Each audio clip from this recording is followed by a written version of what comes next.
142 বছরেও বিভাগীয় শহর রংপুর রেল স্টেশনের আধুনিকায়ন হয়নি, তৈরি হয়নি দ্বিতীয় প্ল্যাটফর্ম।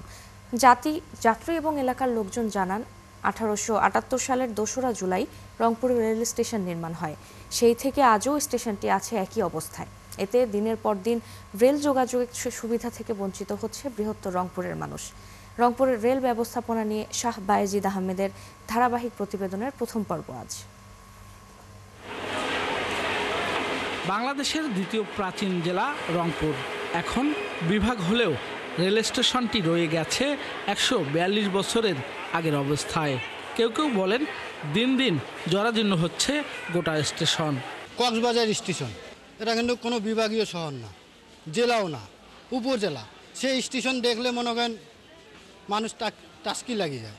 আর রংপুর স্টেশন বিভাগীয় স্টেশন, দেখেন এটা মনে হয় বিভাগীয় স্টেশন। অন্যান্য ডিস্ট্রিক্ট থেকে যে সমস্ত স্টেশন আছে অনেক উন্নত। আমাদের রংপুর বিভাগীয় একটা স্টেশন, এটা অনেক উন্নত করার দরকার। রাজধানী থেকে সবচেয়ে দূরের বিভাগীয় শহর রংপুর। দীর্ঘ যাত্রার আগে পরে যাত্রীরা সাধারণ মানের সুবিধাও পান না।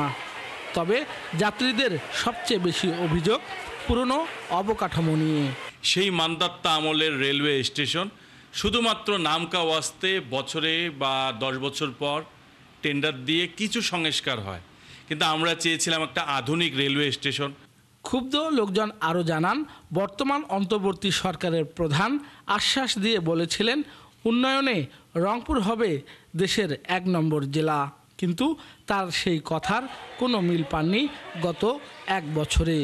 যে কোনো যোগাযোগ ব্যবস্থায় সারা দেশ থেকে পিছিয়ে আছেন এখানকার মানুষ। দীর্ঘদিন যাবৎ এই জরাজীর্ণ অবস্থায় পড়ে আছে, এটা আমরা উন্নতি চাই। অন্তর্বর্তীকালীন সরকার ডক্টর মোহাম্মদ ইউনূসের দৃষ্টি আকর্ষণ করব যে তিনি রংপুরে 2-4টি ট্রেন উপহার দেওক। দাবি তো এটা তো পূরণ করতেছে না সরকার, এটা তো দাবি আছে, দাবি তো করে আসতেছে, দাবি তো পূরণ করে না। রংপুরবাসীর দাবি তাদের বিভাগীয় শহরে রেল স্টেশনে আধুনিক টার্মিনাল হোক, দেশের অন্য বড় শহরগুলোর সাথে সরাসরি রেল যোগাযোগ শুরু করা হোক। শাহ বায়েজিদ আহমেদ, 71, রংপুর। রংপুর রেল স্টেশনের অব্যবস্থাপনা ও অবকাঠামোর বেহাল অবস্থা নিয়ে বিস্তারিত জানাতে যুক্ত হচ্ছেন শাহ বায়েজিদ আহমেদ। বায়েজিদ, এত বছরেও কেন রংপুরের রেল স্টেশনের কোনো উন্নয়ন হলো না? এ নিয়ে প্রশাসনের বক্তব্য কি?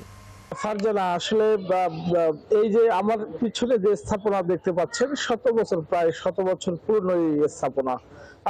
আপনাকে জানিয়ে রাখি যে এই রংপুর রেল স্টেশনটি ব্রিটিশ আমলে, অর্থাৎ 1878 সালে যখন বাংলাদেশে অন্য কোনো জেলায় এই রেল স্টেশন গড়ে ওঠেনি, সেই আমলে ব্রিটিশের সময়ে 1878 সালে কিন্তু এই রেল স্টেশনটি এখানে স্থাপিত হয়। এরপরে 1944 সালে, অর্থাৎ 100 বছর আগে এই স্থাপনা রেল স্টেশনটি চালু হয়।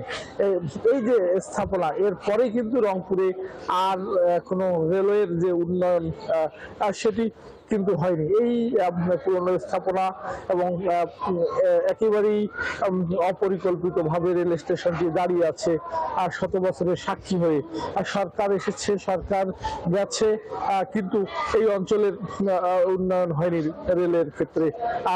এই জন্য রংপুরের মানুষ বলে রতে রংপুর, রতে রেল। কিন্তু এই যে উন্নয়ন না হয়, তারা যে এক ধরনের ক্ষুব্ধ এবং হতাশ, সেটি কিন্তু বারবার বলেছে। প্রতি বছরে যখন ভোট আসে, দলীয় প্রার্থীদের কাছে কিন্তু ধর্ণা ধরে সাধারণ ভোটাররা। প্রতিশ্রুতির ফুল জড়িয়ে পেয়েছিল সাধারণ মানুষ, কিন্তু রেলের তেমন কোনো উন্নয়ন হয়নি। এই যে দেখছেন, একেবারেই পুরনো আমলের, মান্দাত্তা আমলের যে স্থাপনা, সেটি কালের সাক্ষী হয়ে দাঁড়িয়ে আছে। আর রেল যোগাযোগের কথা যদি বলি, এই রংপুর শুধু নামেই রেল আছে। রংপুর শহর থেকে, বা রংপুর একটি বিভাগীয় শহর, এই রংপুর থেকে সারা বাংলাদেশের যে কোনো জায়গায় যদি আপনি রেলে যেতে চান তাহলে যেতে পারবেন না, কারণ রংপুরের সাথে কোনো বিভাগেরই সরাসরি রেল যোগাযোগ নেই। যেতে গেলে ঢাকা হয়ে বা অন্য শহর হয়ে যেতে হয়, এটি বাস্তবতা।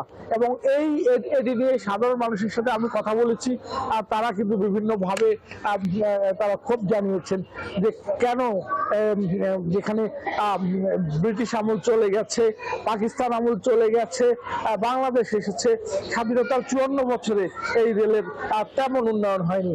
এবং প্রতি বছর যে এখানে বাজেট বরাদ্দ হয় সেখানে রেলের কোনো বাজেট থাকে না।